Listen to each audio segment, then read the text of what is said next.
We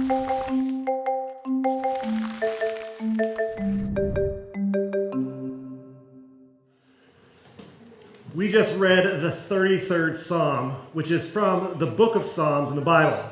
Now, the book of Psalms takes up more size or more space in the book of the Bible or in the Bible than any other book in the entire Scripture.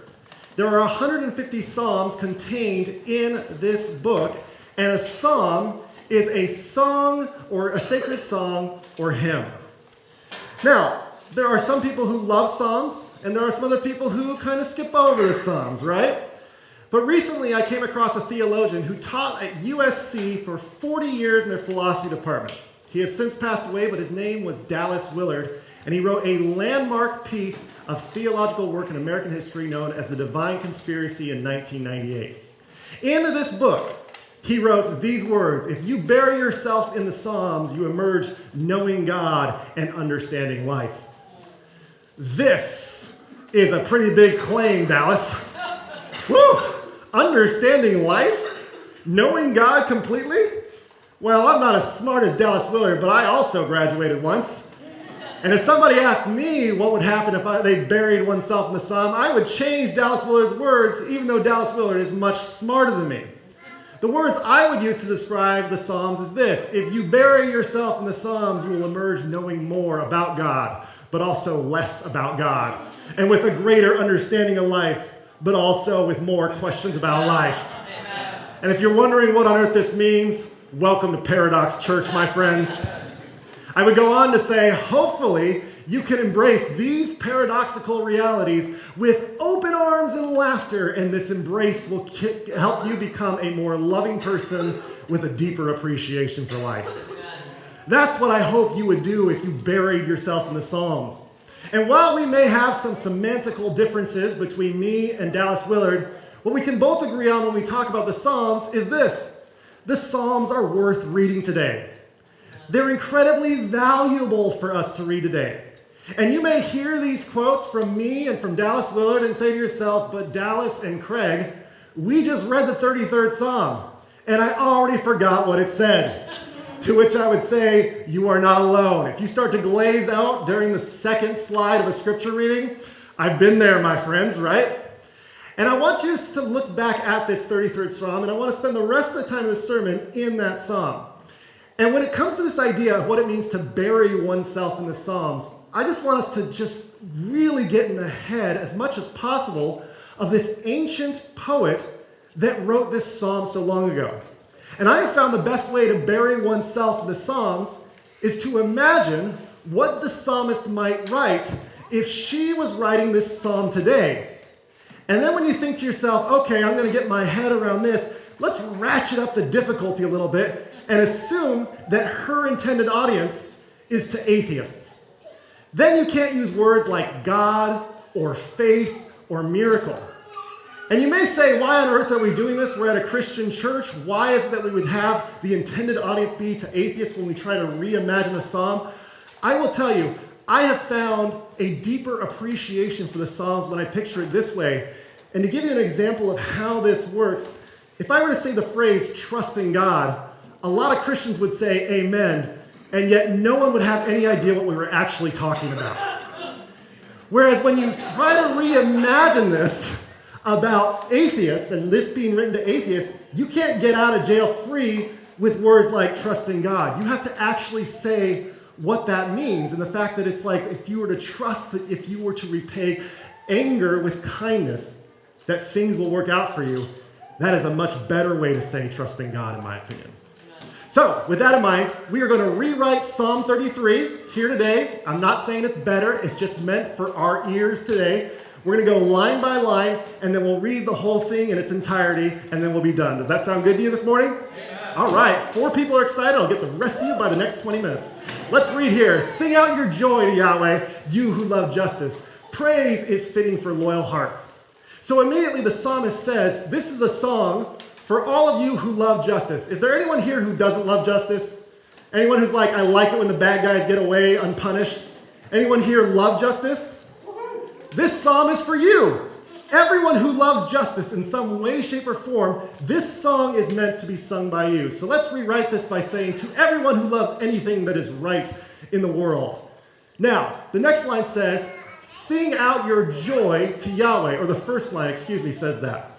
Now, we can think of what it means to sing with joy, but I have to ask you, who have you seen sing out with joy more than anyone else in the last year? Think about that person and what they looked like when they were singing with just absolute unbridled joy. Because there are three people who come to mind when I think of who sang with joy more than anyone else this last year.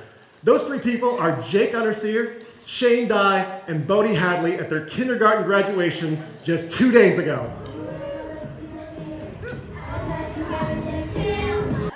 Can I get an amen? Right?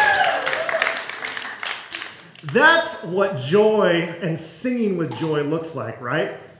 To which I would ask you, when was the last time you went to a party and you saw adults singing like that? It gets a little bit fewer and further between. Something changes between our childhood years and the time that we grow up, right? I think about one of the most respected theologians I know and have learned from personally, and that is Dr. Wenil Kim, my Hebrew Bible professor from La Sierra University. This man knows more about the Bible than I will ever hope to know, and I just stand in awe of the wealth of knowledge that this man possesses about Scripture. Now, he came and spoke at Paradox, and on this stage, to all of you, he was talking about the book of Leviticus, and he was just dropping truth bombs every which way, and then all of a sudden he stopped about 40 minutes into the sermon and said, "Can I share with you one of my greatest regrets in life?" And we said, "Yes, please." And this theologian said to us, "I just wish I would have learned how to dance." And then he went back to Leviticus. And what's fascinating is Christians often think that Bible study is like the pinnacle of our existence, right? If we just know more about the Bible, we'll enjoy life more. And yet, here's a guy who will know more about the Bible than any of you will ever know, and he's like, I wish I spent more time dancing. Theologians should be some of the most enthusiastic dancers on the dance floor. I saw this in person when a great theologian who has also spoken here, Samir Salmanovich, attended Maddie and Jordan Kattenhorn's wedding and danced his booty off. Just gave it all that he could. He's having such a good time. Compare his joy to the groom's joy who is sitting in the back there exhausted. And since I saw Samir dancing at that wedding, and since I heard Wenil Kim confess to all of us, I just wish I would have spent more time dancing. I will tell you, I have a mission to try to be the first person on the dance floor and the last person to leave. Now you may think, oh, well, Craig can dance and I cannot. You are wrong, my friends. I cannot dance at all. My friend once told Kimmy, wow, Craig is way off and he doesn't seem to care. And yet, the moment we start saying who's a good dancer and who's a bad dancer, we miss the point, because dance is an expression of joy. And life is too short to skip dancing at weddings. Amen. And I point all of this out because this is the opening line of this psalm. Sing out to your joy to Yahweh, all you who love justice. So let's rewrite this to say, to everyone who loves anything that is right in the world, may you sing and dance with unfettered joy like a child. The next line talks about praise is fitting for loyal hearts, the people who are committed to life. And I have translated that as, for this expression of joy is the essence of what it means to be alive. The psalmist continues, praise Yahweh with the harp and play music with a 10-string lyre. Now, the word praise is a bit sticky when it comes to atheists, so we're going to look at that closely. The word praise specifically means express one's respect and gratitude. And when you think about what it means to praise Yahweh, more than anything else, you are praising the origin of all that is this, as incomprehensible as it is. So when we talk about praising Yahweh with the harp, another way to say that is live with gratitude toward the mysterious origin of your unlikely existence. And then the psalmist asks us to play with a 10-string lyre. Now, a lyre is an ancient kind of guitar that looks something like this. But back in the psalmist's day, lyres were made of 3 or maybe 4 strings tops. And yet here's the psalmist saying, put 10 strings on that bad boy, right? What it is he's trying to tell us, or what she is trying to tell us, is this. She's trying to say, plug in your guitar and crank that amp to 11. In other words, when Justin Nishino, the man, the myth, and the legend who plays over here, When he does this, you know what we describe this as? Biblical. Amen. This is biblical praise, my friends. And when we hear these words and we hear this expression of joy, we are following what it means to play with the 10-string lyre. The next line says, sing God a new song, play with all your skill and with shouts of joy. Now I have to smile when I read this part because I think of the neighbor to Psalms. Just a few books over, there's a book called Ecclesiastes, which is essentially the Eeyore of the entire biblical collection. In Ecclesiastes, the thesis is there is nothing new under the sun. The opening line says, vanity, vanity, it's all vanity. What a waste of time. Meanwhile, Psalms comes along, Psalms 33 specifically says, sing a new song. There's plenty of new songs to be written. It's like Tigger, showing up, bouncing around. This is a joyous psalm that is filled with energy. So the psalmist says, sing God a new song. Let's put away your dusty hymns, shall we? And instead compose a new song. The psalmist says, play with all your skill. Well, this is practicing, getting better, exploring new sounds and new techniques. So in other words, the psalmist is saying, for entire albums remain about the wonder of what it means to be alive. The psalmist continues, for the word of Yahweh is true, and everything God does can be trusted. Anytime you see the words everything or all things or every little thing in the Bible, you should immediately think of suffering. This is not something that's trying to avoid the negativity of life. Instead, this is including all the suffering that we often don't know what to do with. So it's almost like the psalmist is saying, yes, we suffer, and yes, we grieve, but we also love, don't we? We also laugh, and we also dance. And so when you look at each of these different pieces, it starts to add up to what everything is. We continue with this line, and we look at how closely this starts to be where it says, learn that everything can be trusted. So learn to trust, my friend, the psalmist would say, that love can be found in the worst circumstances. I will tell you, I've been through some suffering in my life. Everywhere I have turned, there has been some presence of love there.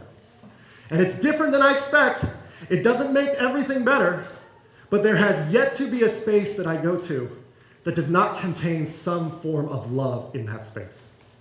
The psalmist continues, Yahweh loves justice and right and fills the earth with love. Now, when I think of Yahweh as the God of the universe, this line reminds me of one of the greatest quotes in American history, uttered by Martin Luther King Jr. when he said, the arc of the moral universe is long, but it bends toward justice. This line is so good that presidents had it stitched in a rug and thrown in the Oval Office. Now, to give you an idea of what that means, it means that decades after Martin Luther King spoke it, it still mattered all that time later. But what most people don't know is that Martin Luther King was actually quoting an abolitionist preacher named Theodore Parker, and this tells us that over a century before Martin Luther King uttered these words, people found it to be true back then too. And when you look at what this line says, Yahweh loves justice and right and fills the earth with love, it's talking about the trajectory of human consciousness. And I think that we can rewrite it with these words. Learn to trust, my friend, in the unfolding chronicle of the cosmos. See how the moral arc of the universe bends toward justice. See how each new day brings more love than the day before. For me, that's what it means when Yahweh is filling the earth with love. Let's go to the next line. By your word, Yahweh, the heavens were made. By the breath of your mouth, all of the stars. Now, we have often forgotten what the stars look like in our modern society, but remember, 3,000 years ago, this psalmist would step outside, and everywhere he went was like Joshua Tree, right? Just filled with a countless amount of stars. And when I say the word countless, I kind of funny because scientists have actually figured out a way to count all the stars in the universe with an estimation, right? And we found that there are 2 trillion galaxies in the universe, and each galaxy is made up of 100 billion stars, which means that we have about 200 sextillion stars in the known universe, all of which, according to the psalmist, are made by God. And if you have not sat with this number, our sun is one of these, by the way. If you have not sat with this number and comprehended what it means to be alive, then you aren't looking at the sky close enough. So the psalmist calls us back, and I think that we can rewrite this to say the starlight in the sky is a gift given to us by light which traversed the universe with the sole purpose of igniting our retinas. In other words, light traveled from millions of light years away to land on our planet so that we could see it and gaze upon it and enjoy it. And when you think about the number of stars that were made, the next line that we would rewrite is the symphony of stars are sing to us with a voice so immense that our largest numbers struggle to quantify their grandeur. Now, the next line in the poem is, you gather the seas together and control them, putting the deep into its vault. Now, we've learned a lot more about the ocean since the psalmist wrote this psalm, right? We know that light goes down without much problem to about 200 meters. Then, if everything is perfect, like everything is perfect, and everything lines up, sunlight can actually pierce down to 1,000 meters below the surface of sea level. Past 1,000 meters, though, it gets real dark real quick. And no matter how hard the sun tries, there will never be sunlight beyond 1,000 meters deep in the ocean. Now, that doesn't mean there's not any ocean down there. There's plenty of ocean. In fact, one of the deepest spots on Earth is known as the Mariana Trench. And we as humans in 2014 decided to send some probes down to the bottom of the Mariana Trench, or at least as far as we could go, right? And wouldn't you know it, what they found down there, about 5 miles below the surface of the sea, they looked around with the camera and they found this little guy swimming around. To this day, according to my internet research, which is, I tried my best, this is the deepest living organism we have recorded in human history. 5 miles below the sea level, it is called a ghostfish. And they could not believe they found it down there. So when we read these words, you gather the seas together and control them, putting the deep into its vault. I think we can rewrite this by saying the oceans are so deep that even the explosions of the sun cannot pierce the murky unity of water. In fact, yet in the darkest trench on earth, we discover life living happily, completely unaware of the existence of any sun. And while you may think that I'm taking a lot of liberty with the text, what's important to acknowledge is this psalmist only had the understanding that there was the world above and the world below.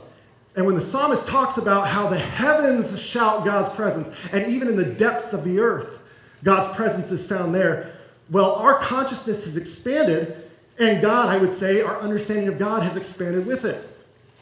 It's there that the psalmist then pays attention to the earth when she writes, "Let all the earth revere Yahweh. Let all who live in the world tremble before you." Now, I love the word revere because it talks about respect, but like respect with a delicacy and also an awareness of something greater. So I think we can rewrite this to say we must learn to see that life on this earth is fragile. We must learn to see that life on this earth is durable. We must also learn to see that life on this earth is part of a much larger story. The psalmist goes on to speak to God and says, "You frustrate the designs of the nations, defeat the plans of the people." There are few people as great in human history as Alexander the Great. And no matter how hard he tried and no matter how grand his empire was, it lasted for about 2 centuries. And while we talk about the grandness of the Greek Empire in the Western world, I picture the mountains listening in on our conversation and laughing at us. 2 centuries? Wow. We've been around for 4 billion years. You're going to really brag to us about an empire that lasted for 200 years? And when you consider how long the earth has been around, I would say that what the psalmist is trying to say is that rulers will come and go, nations will rise and fall. Our wealthiest empires last for a few centuries on a planet that is 4 billion years old. And then the psalmist changes to God's plan, and she writes, "But your own plan will stand firm forever, the designs of your heart from age to age." In other words, but life endures despite the ephemeral nature of our empires. She goes on to say, "Love still abounds, justice presses forward, and the heart still beats." She then shifts her focus to politics, and she writes these words, "Happy is the nation whose God is Yahweh. Happy are the people who you choose as your own inheritance." And when you think about the nation whose God is Yahweh, it's almost like there's this recognition that if you recognize that God is in charge, you stop trying to be in charge, right? You stop trying to change the way the world goes because you know that there is a greater force than your own. So if we talk about that, let's talk about the thing that human beings just can't control, and it's almost comical if they were to try to control. Let's rewrite this as, stop trying to control the rotation of the earth. Instead, accept your small part in this immense narrative, and happiness will then soon follow. Then the psalmist changes to things from God's perspective that she writes, from the heavens you look forth, Yahweh, and you see all of humankind. Now remember, the psalmist has very little knowledge of what space is at this point, right? And yet, when we consider things from God's perspective, I think that most human beings today would probably say, oh yeah, God looks at the planet like this. Well, this is very close to Earth, relatively speaking, within the universe, right? And if we go back to one of the furthest photographs ever taken of Earth, this photograph is known as the pale blue dot, and it was published a few years ago. But God's view is much closer to this. And if you're squinting at the screen and saying it's just a blank screen, there's a blue dot right there. That's the planet Earth. And that's a picture from near the orbit of Saturn. Now, it's from here that the psalmist wants us to consider God's perspective, but even this is relatively close because we are just one solar system in a galaxy, and we are one of 2 trillion galaxies in the universe, right? This is God's perspective times 1 billion, right? And so when the psalmist says, from the heavens you look forth, it's like the psalmist is saying, from a great distance, our individuality becomes indistinguishable. And then she goes on to say, from your dwelling place, you watch over all the peoples of earth. From where you are, God, you see all the people and you care for them. And it's like she's writing, we are all children of the same spark which jolted the universe to life. We are all united in that commonality. She then goes on in the original text to say, you shape the hearts of them all and consider all their deeds. There are a lot of hearts beating on this planet right now, aren't there? I think we're up to 8 billion people. Somewhere in, when I started, I was 6 billion people, but now we're up to 8 billion. And I don't know about you, but there have been times that I've driven to large metropolitan areas like Los Angeles, and I felt overwhelmed by the sheer number of human beings occupying a very small space, right? And I didn't know what to do with it. I was getting anxious as I looked at how many humans were taking resources and how on earth is this possibly sustainable. And it's almost like I viewed all of these people with suspicion and anxiety and uncertainty. And yet the psalmist is looking at all of humanity, including the nations that are not her own, and she's writing that the hearts of every human being has been shaped by God.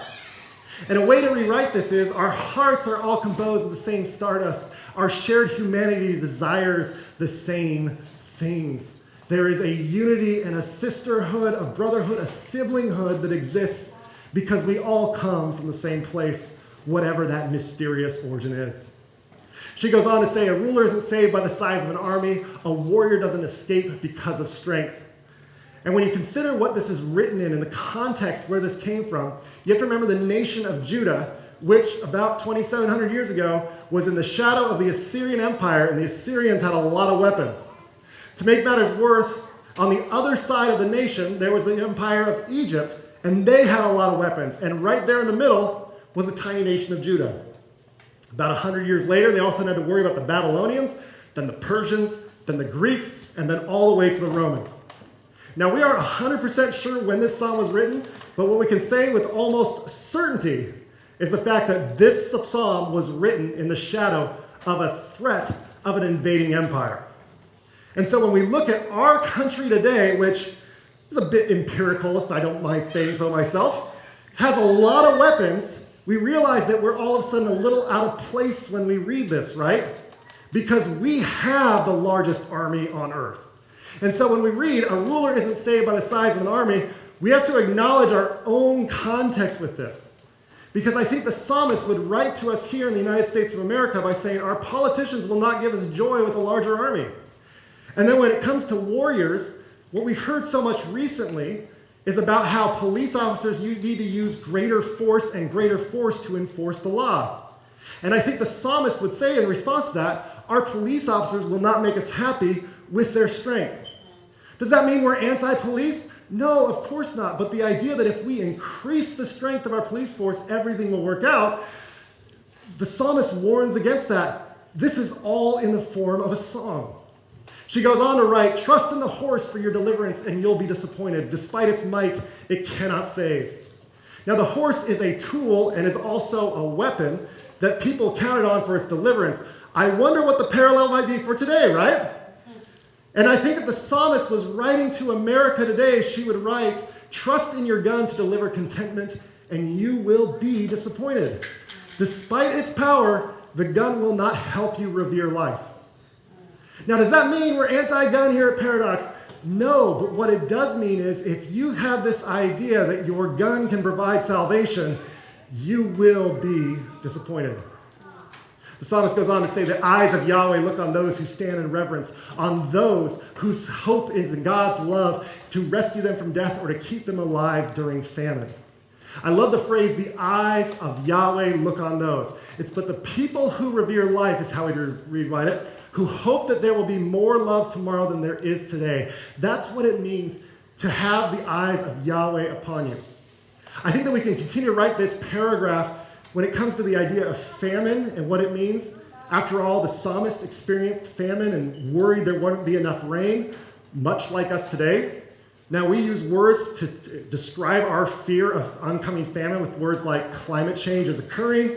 We need to adapt to this climate change. And so I think that we can easily put that into this rewritten version of Psalm 33 and say that believe it is possible for humanity to adapt to the grim face of climate change.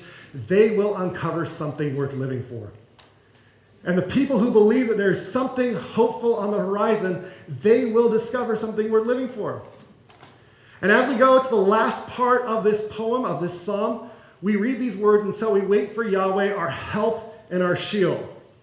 Now, these are surprising words because this poem, up until this point, has been bursting with joy and optimism and reform, and yet the poet here is letting us know that they're starting to get afraid. What would they be afraid of? Well, Assyria or Egypt or Babylon, right? And I don't know about you, but we have to ask ourselves, what are we collectively afraid of? And for me, the thing that I get the most anxiety about when I think about the future of the world is, without a doubt, climate change. I have anxiety about this world and the future that we are giving our kids and our grandchildren. And I don't think the psalmist would change these words much when she writes, and so we wait for Yahweh, our help and our shield, if she was staring at climate change. I think she would adapt it a little bit for our scientific understanding of the world, but she might say, and so with our backs against the wall and with the ominous temperatures rising, we continue to live, we continue to hope, and we continue to love. For in you, she writes in the original, our hearts find joy. We trust in your holy name. And she would rewrite this to say, for in the very essence of living and suffering and laughing and crying and dancing, we trust that our hearts will be filled with joy. And that is the entirety of the 33rd Psalm. Now, you may feel like I took too many liberties with the text. That's fine. I don't have a problem with that. You may feel like I read too much into the text, my own personal biases. I would say I did. That's who I am. We all interpret interpretations through our own interpretation, right? And when you think about what this poem is saying, if you didn't like the way we interpreted Psalm 33, I would encourage you to go back and reimagine the 33rd Psalm. It's an exercise that, for me, helped me understand how these words have been so timeless and to also think of the implications of these words today. And we're going to reread the rewritten psalm here in just a moment, but I want to talk about what this psalm is intended to do, because I think it has a very clear message for us as we live in 2023 today. The purpose of this psalm is not a statement of belief. It's not meant to be written in order to get you to believe in God. It's not meant to be written in order for you to agree with it. Instead, I would say the purpose of this psalm is to inspire wonder in the reader. I think the purpose of this psalm is to call back anyone who sings it to remind themselves, isn't it remarkable that we're alive on this floating space rock? And when you think about how she wrote all of this song in the shadow of an empire, then this wonder is not anything superficial. Instead, she's writing about how we are going to inspire wonder, particularly wonder in the face of an existential threat. And the psalmist lived in fear of an Assyrian invasion, and today I have to tell you, we live in fear of climate change. And somehow, what's remarkable about this poem is that it made it all the way to us today. It survived. And somehow the psalmist and her people survived Assyria, which I'm pretty sure she would have said was impossible back then, which means that I believe we can somehow survive climate change. I don't have all the answers. I think it's possible. I think we have to change things. And at the same time, the thing that remains unchanged to me is the hope that we can overcome this.